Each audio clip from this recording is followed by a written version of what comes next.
Ungqongqoshe ukushayele ihlombe ukwehla kwezibalo zobugebengu uma kuqhathaniswa nesigaba esedlule. Kodwa uthi zisephezulu izibalo zokudlwengulwa nokunukubeza ngokocansi nokubonisa ukuthi isenkulu impi yokulwa nodlame oloyameni nobulili.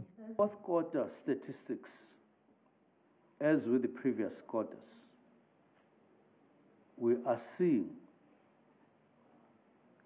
significant decrease in most crime categories when compared to the same period in the preceding financial year, 1 January to 31 March 2024. While we have not yet reached our ultimate goal of a crime-free South Africa, these figures confirm we are indeed making significant progress.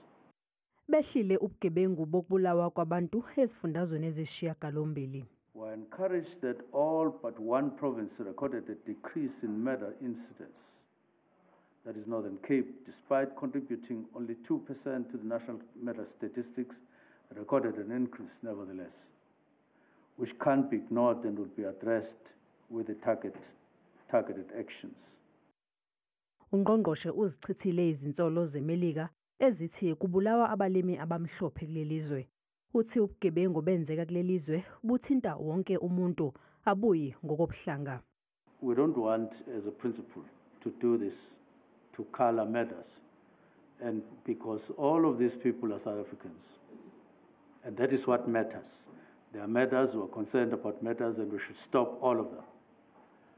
But the historical color has been played in this, and it has led to confusion and assumption that the people who are dying on farms are only white people, which is false.